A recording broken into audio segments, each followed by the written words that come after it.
Hapja pak tek situata e rrugëve, cilat janë akset më problematike që ndodhen në këto momente në 5 janar në Shqipëri? Unë po e nis fillimisht me rrugën e Kombit, duke qenë që vetëm brenda një dite ka ndodhur një numër rreth 20 aksidentesh, dhe këto me një burim të tillë aksidenti të raportuar nga pjesa më e madhe e propagandës televizive, arsyet janë moti i keq.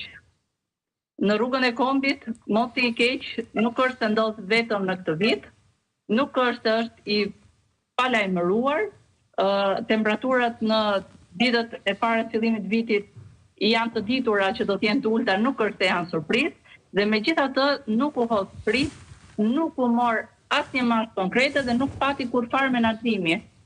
Unë nuk besoj kurrë se 20 aksidente ndodhin për shkak të një shoferi të keq i cili nuk di të drejtojë siç duhet automjetin, por unë besoj se 20 aksidente, shkakun kryesor kanë pa diskutim rrugën, kushtet e saj dhe autoritetet përgjegjëse të cilët e kanë neglizhuar situatën.